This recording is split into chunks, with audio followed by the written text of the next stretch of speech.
The most favorite one is brainstorming technique because I use it to find the problems, not solve the problems.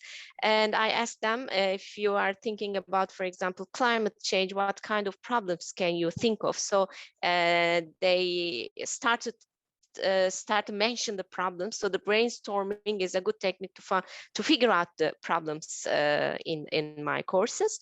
And when I'm telling about some specific issue, I sometimes use the storytelling techniques.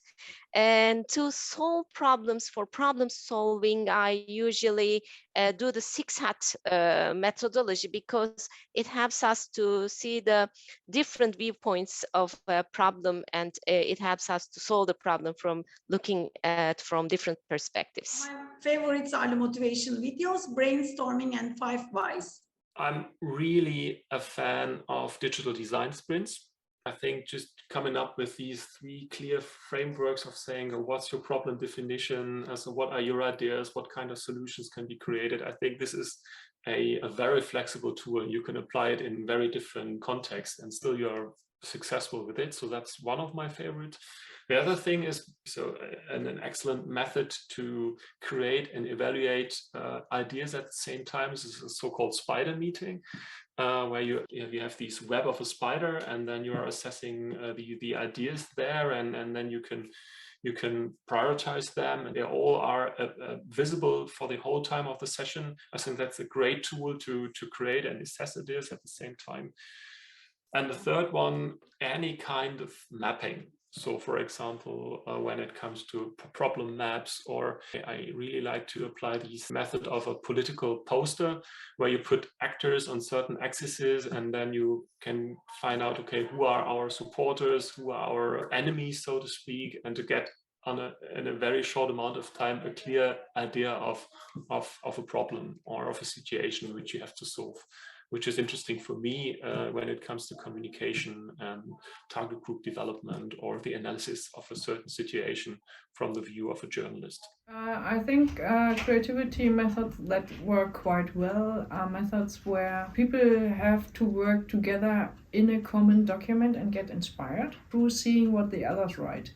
And an easy method, particularly in the beginning phase, is the ABC method, where you have the alphabet and you give them a catchword and they have to fill in words for the whole alphabet within a minute. So if I would say monkey, then they would have to associate words that relate to monkey with A, B, and so on. So B would be banana, for example, and A. Yeah. Drawing also works relatively well. So if you ask them to draw a common picture, they can do this because PowerPoint has this drawing stuff.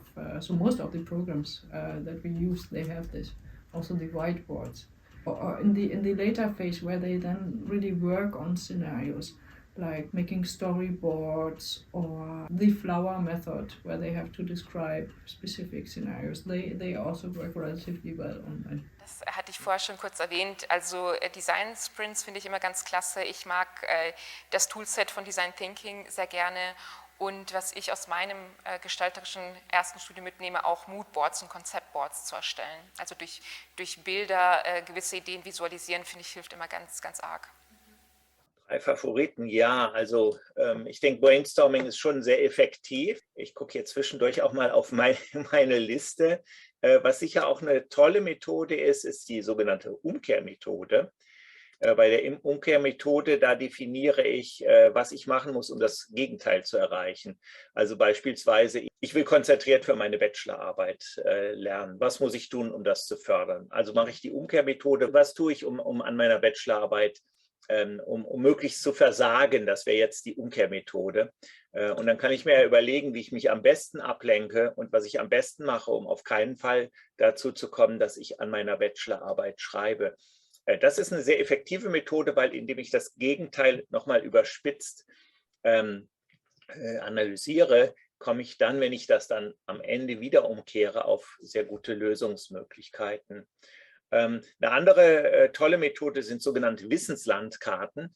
Das sind also Landkarten, die ein Thema in Form einer Topografie darstellen. Und da Landkarten auch ganz viel mit Metaphern zu tun haben, kann ich mir darüber auch Themen und Gebiete erschließen. Also ich kann von der Wüste sprechen, vom Gipfel des Berges, von der Küste, von Städten, von Flüssen, von allen möglichen Orten, die in einer Landkarte, auf einer Landkarte vorkommen. Und das kann ich dann auch entsprechend auf meine kreative Herausforderung anwenden.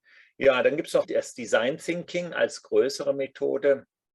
Und das Design Thinking ist aus meiner Sicht eine sehr gute Methode, weil ich nicht schnell abgeschlossen habe, sondern weil ich eine Fragestellung angehe, das Problem analysiere, die Zielgruppe analysiere, einen Prototypen baue, den Prototypen teste, den Prototypen wieder überarbeite, der Zielgruppe präsentiere. Und das ist so ein iterativer Prozess, dass ich da irgendwo nicht so schnell bei Lösungen bin. Und ich denke, Menschen tendieren dazu, glücklich zu sein, wenn sie schnell eine Lösung haben. Aber das widerspricht eigentlich der Kreativität. Und ich sage den Seminarteilnehmern immer, wenn ihr eine Lösung habt, dann seid nicht zufrieden, macht nochmal weiter. Weil meistens kommen die richtig guten Ideen dann, wenn man weitermacht und wenn man nicht zu früh fertig war. Von daher denke ich, sind das vielleicht so 3 Methoden, die ja sehr effektiv sind.